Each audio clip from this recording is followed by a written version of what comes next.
On the basis of state पर solid, liquid और gas हो जाएगा। अब हम लोग on the basis of availability पर देखने जा रहे हैं। तो on the basis of availability अब हेडिंग डालेंगे। तो आगे हम अब देखेंगे बच्चों, on the basis of availability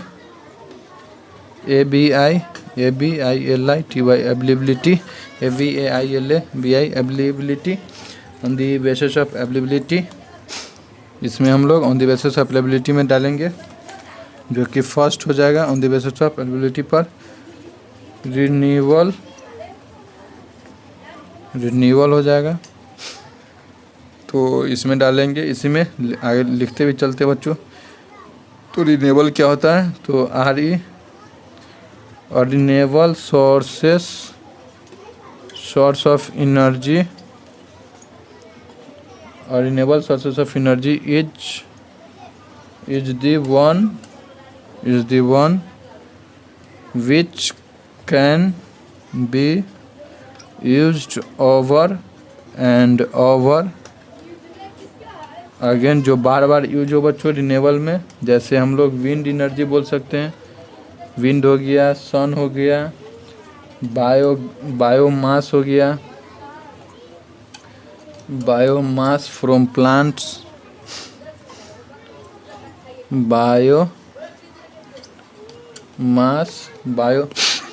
biomass हो गया, biomass from plants and hydro power from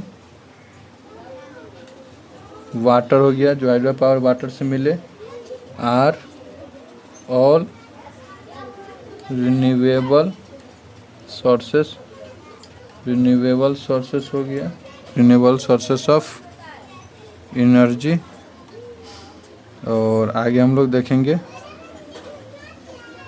these are inexhaustible natural resources,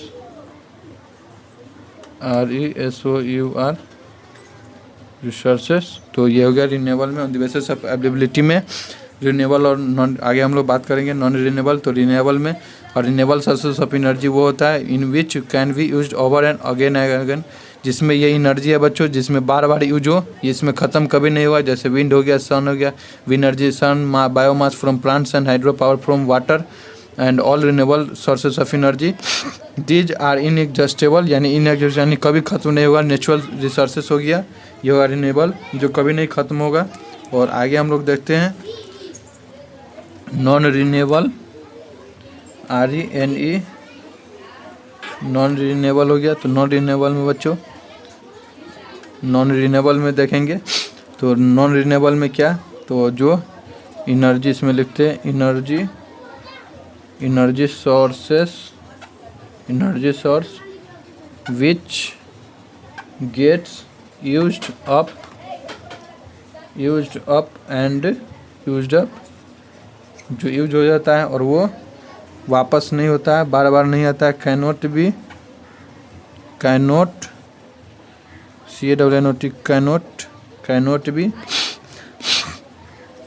recreated, यानी दोबारा नहीं बनाया जा सकता है। In a short period of time is called a non renewable हो गया, non renewable source of energy. इसमें हम लोग लिख सकते हैं दीज आर ऑल्सो कॉल्ड, जो इनएग्जॉस्टेबल था तो ये हो जाएगा एग्जॉस्टेबल, यानी ख़त्म हो जाएगा समय से। तो इसमें called exhaustible natural resources and include fossil, इसमें फॉसिल फ्यूल्स हो जाएगा, फॉसिल फ्यूल्स लाइक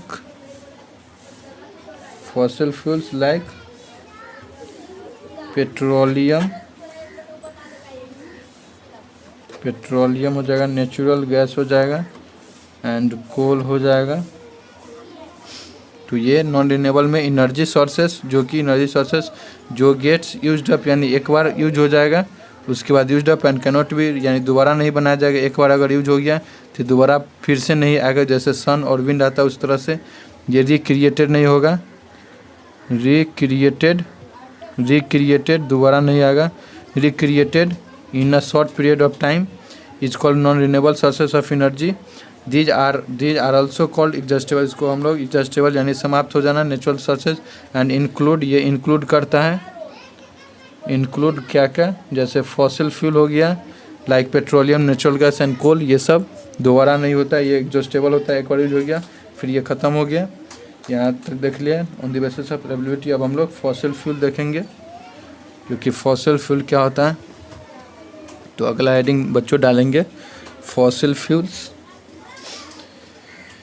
ये हमने देख लिया। अभी हमने तक क्या पढ़ा बच्चों, on the basis of occurrence पर था, जो कि सिंथेटिक और नेचुरल था, नेचुरल और synthetic on the basis of occurrence, और ऑन द बेसिस ऑफ यानी on the basis of state हो गया सॉलिड लिक्विड गैस था, और on the basis of availability renewable sources और नॉन रिन्यूएबल सोर्सेज। अब हम लोग यहाँ तक हो गया। अब हम लोग फॉसिल फ्यूल के बारे में बात करेंगे। तो अगला हेडिंग डालेंगे फॉसिल फ्यूल्स। फॉसिल फ्यूल्स क्या होता है। तो फॉसिल फ्यूल्स इसमें लिखेंगे द फ्यूल फॉर्म्ड बाय, जो फ्यूल बनता है फॉर्म किसके, एक्शन से, action of heat and pressure, action of heat and pressure on the remains of dead on the remains of dead plants and animals,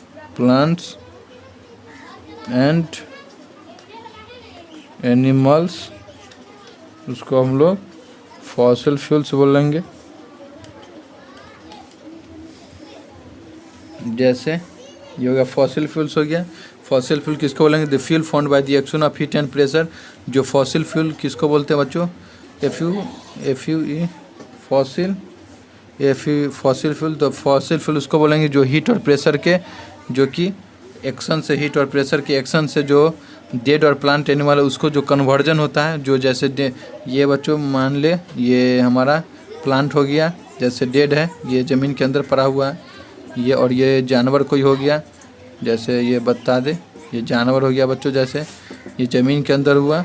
तो इस पर जो लिखा हुआ fuel found by the action of heat and pressure, जो इस पर heat और एक्शन यानी हीट और प्रेशर पड़ेगा, जैसे ये और भी इससे और लेयर चढ़ेगा तो हीट भी, नीचे से भी हीट जा रहा है ऊपर से भी आ रहा है, जो पानी आ रहा है तो हीट और प्रेशर यानी दोनों पड़ रहा है।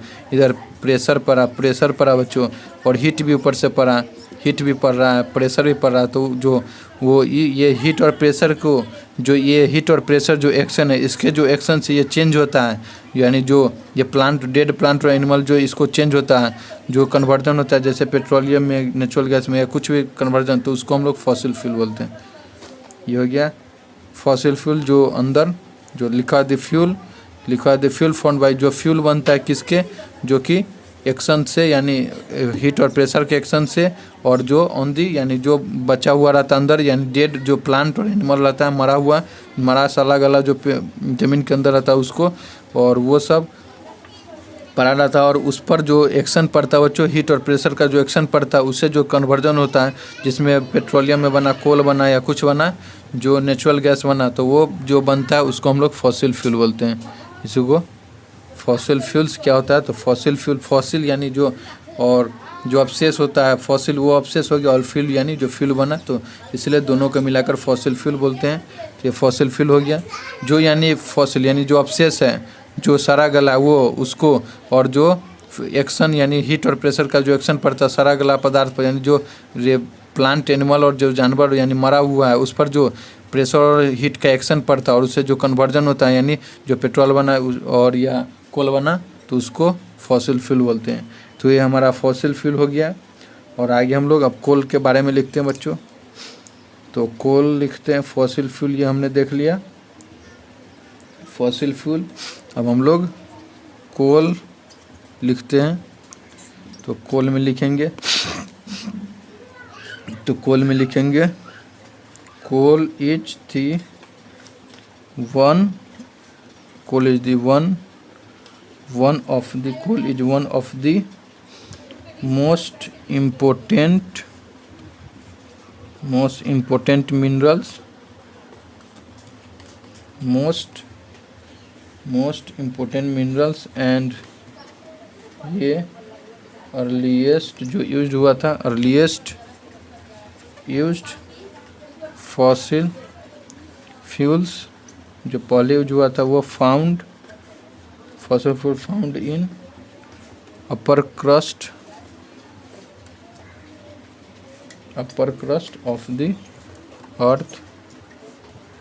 तो कोल किसको बोलते हैं? कोल यानी कहाँ से, जो coal is one of the most यानी सबसे मोस्ट यानी महत्वपूर्ण मिनरल है बच्चों, ये कोल माना जाता है। और ये अर्ली एंड पहले जो यूज होता था, पहले अर्लीस्ट यूज्ड फॉसिल फ्यूल, पहले फॉसिल फ्यूल ये यूज होता था, अर्लीस्ट फॉसिल फ्यूल यूज। और फाउंटेन ये सबसे ऊपर वाला भाग में जो अर्थ होता है, जो अर्थ हो गया उसके सबसे ऊपर वाले भाग में जो कोल हमें मिलता है बच्चों, जो सबसे ऊपर वाला, जैसे ये मान ले ये बॉल की तरह ये अपना अर्थ हो गया, और ये जो ऊपर वाला जैसे ये हमारा अर्थ का भाग हो गया जो ऊपर, तो ये अर्थ हो गया। तो अर्थ का जो पार्ट है, जो अपर लेयर का है बच्चों, ये बॉल की तरह ऊपर हैंगिंग है। ये आप लोग शायद पढ़े होंगे 4 या 5 में लिखा होगा आपको, जो सोशल साइंस था, सामाजिक विज्ञान, उसमें। तो ये ऊपर वाला पार्ट हो गया, तो इसमें जो सबसे ऊपर वाला भाग होता है वो कोल का भाग होता है। तो कोल लिखा हुआ है, कोल इज दी जो सबसे इम्पोर्टेंट यानी मोस्ट इम्पोर्टेंट यानी महत्वपूर्ण है, मोस्ट इम्पोर्टेंट मिनरल है, जो कि पहले यूज होता था फॉसिल फ्यूल के नाम से। और अभी हम लोग को सबसे जो अर्थ का सबसे ऊपर वाला भाग छिलका होता है, अर्थ का जो छिलका, उसके भाग में ये कोल मिलता है। ये तो यहाँ पर कोल देख लिया बच्चों, अपर क्रस्ट। अब हम लोग कार्बोनाइजेशन के बारे में अगले लेक्चर में पढ़ेंगे बच्चों। अभी के लिए इतना है बच्चों, नमस्ते बच्चों, और माइनर स्टडी में आप लोग का बहुत बहुत स्वागत है।